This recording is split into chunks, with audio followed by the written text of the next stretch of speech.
Hello everybody, welcome to the Totally Awesome Fishing Show. Today we are going for a flounder, lovely picturesque place here, and we are in flounder territory, and we're just now rigging up, so I've got my braid straight to, I'm in a bit of a hurry because high water is about nowish, so we want to sort of get a bait out there as quickly as possible. So we've got a 3-ounce bomb, grip lead. We've got a mullet I've caught earlier. I've got a 20-pound fluorocarbon leader, and I've got a size, I think 4 Pennell and a size 1 below it there, like that. So we're just looking to bait up with a little bit of mullet, and just to see if there is any sand flounders out there. So all we do, I haven't actually got my filleting knife, which is not very clever, so we have to improvise. And we're just looking to get some fresh mullet bits of bait on there. That's all we're looking to do. I'm making a bit of a mess of it, but we just have to do the best we sort of can, really. So we're just putting a little bit of flesh on there. Mullet's quite tough, so we're just looking to nice slivers of bait is what we really want. If I had my knife with me, we'd be cutting up slivers of bait, so I'm just going to have to make do with some. If fish are there, they're generally not going to be too fussy, but as long as you've got some on there, sort of get that scent sort of going. So we'll just do that for now. Key thing is getting a bait out there. So let's just, I'm probably not going to put any cotton on it either. Oh god, what's happened with that one there? That's sort of come off. Come on, you. I'm using circle hooks here. I'll be honest with you, they're not going through the mullet skin too well. That one is now. This mullet skin is very tough because the circle hooks have sort of a concave in them. You have to sort of just. So I just got some little baits on here. Just open that. That's got it. You just have to sort of do so with it. So a little bit more. Like I say, what we can do, we'll get it out there fishing, and then we can play around with preparing some baits. So that's, you know, it's not ideal, but these are flounder, remember. So got another hook there. I think what I might do, I might just try and get that top hook in the skin of this other one, so then it sort of helps it a bit. There you go, and you hear that little dink. So there we go. We're going to try that. Beautiful, hey? So here we go. Let's give it a cast. Give it a cast. Let's see what we've got. We can just watch the rod tip from here. It's quite shallow here, so we'll just sort of cast, see where we can get it, see what we can do. So I'm just going to do an overhead lob. Just going to try and get 50-60 yards, something like that. And out she goes. Bink. Swing. Donk.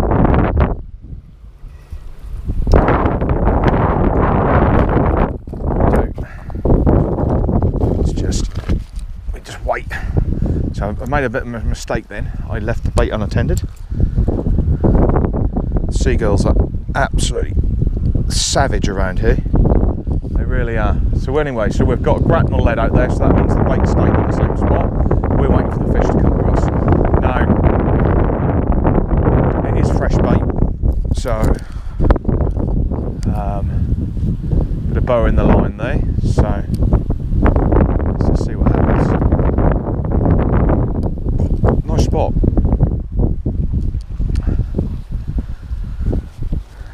at a goddamn flounder.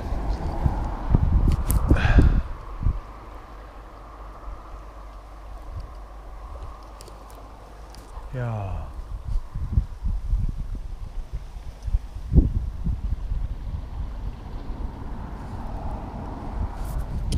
Okay, I'll try and prep up a few more baits.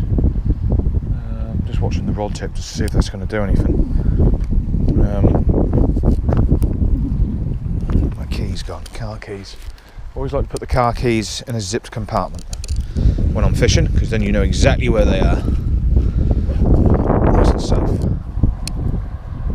So, just hoping that we can latch onto something. Usually with the flounders, you'll get the rod tip will dance. Lots of tappy tap tap taps. I've caught flounders at the river mouths on lures, little vibrax sort of lures. I'm just going to put the camera somewhere so we can. I'm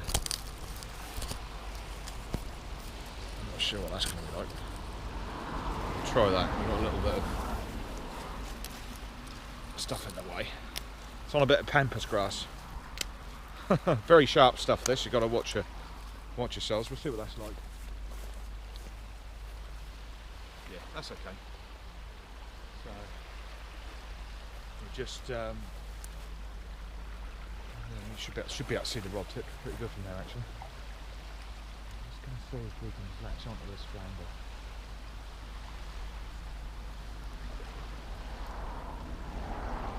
Ball sinker might be quite good here, and then with the ball sinker you can, if you haven't had any bites, you can just wind it in 10 yards and you search a bit more ground, and then wind it in again, get it close in and leave it there.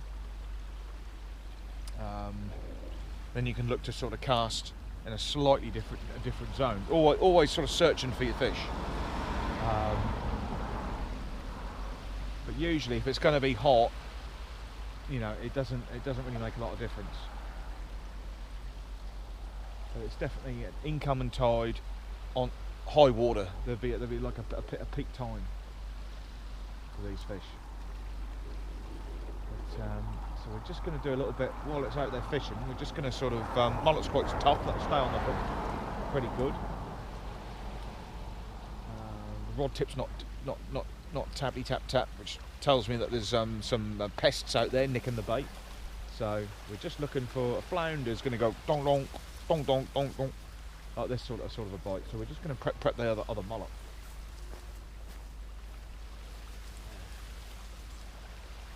I'll put the glasses on. Come on, mullet. Sorry, not mullet. Flounder. Sand flounder. Where are you, sand flounder?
bit of steak as well.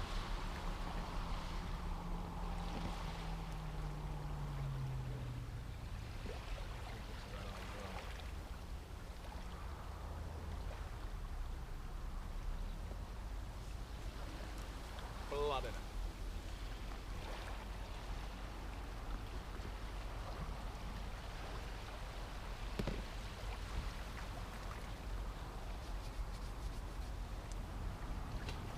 Ooh.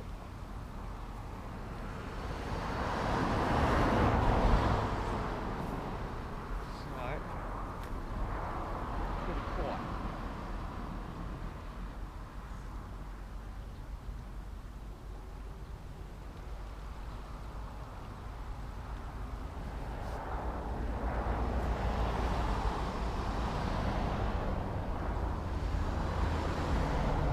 So it's probably been, I don't know, it's probably been 5 minutes or so. 6 minutes. I'll be brutally honest, I don't really like leaving baits out there, sort of fleshy sort of baits, any longer than 10 minutes. Nothing worse, fishing one rod and you're fishing and you've got there's no bait on your hook. So you've got to, you know, certain baits, pests won't get to it at all. So you ain't got to panic about that sort of thing. But anything fishy, worm baits, oily baits, fishy baits, can get stripped quite quickly. So you know, I can't see the rod tip doing that, so it's probably all still there. But I still like to have fresh bait on and a change of cast, especially with a grip lead. Right. Just gonna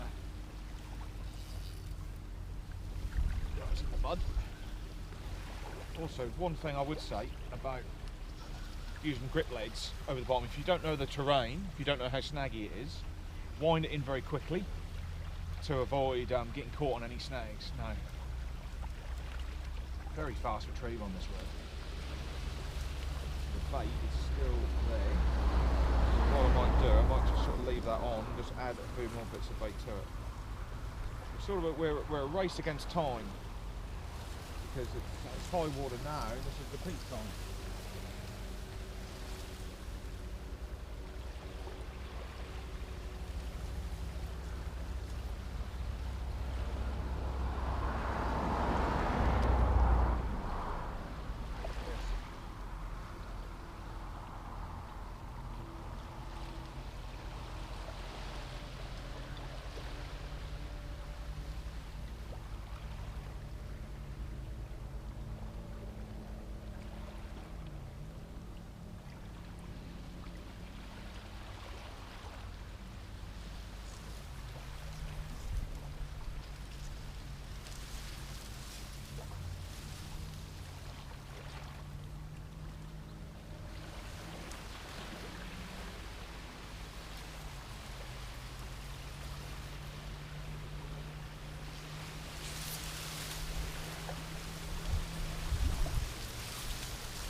Biggish sort of bait, but you want to get some scent out to them. Just to show you what sort of bait we've got there. See, it's got sort of a bit more mullet on it. Top hook, and you've got some bit of bloody steak on the end as well. So we're just trying some different things. Remember, there's no worms here. I like fishing ragworm for flatfish, but we haven't got anything like that. So we're just going back to what we can get hold of, basically.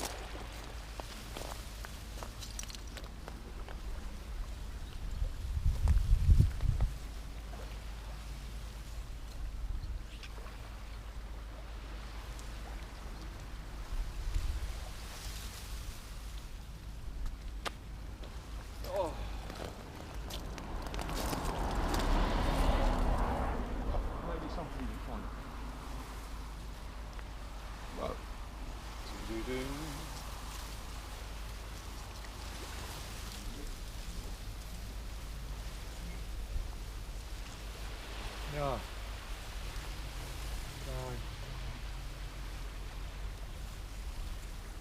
Flounder fishing. They do. You can catch them with like a spear and a torchlight at night time.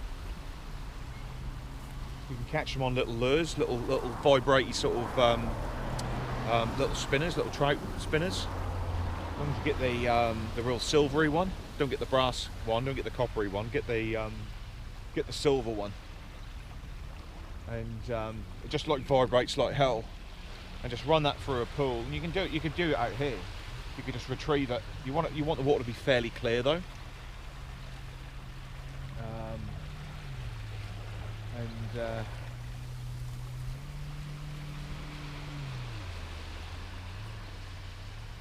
So yeah, you know, it's like the time of year of when the fish are there. You might need to do a bit of research, or when the fish are really sort of in abundance.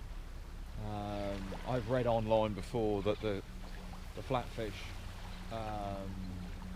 just sort of south from here, not far from here, they're very active over a certain number of months due to spawning and things like that. So you know, you may find that there might not be too many around this time of year. Although looking back, when I've caught mine previous, it was sort of spring, summertime. So you know, it's always pays to do a load of research. We just want that just to go over. And,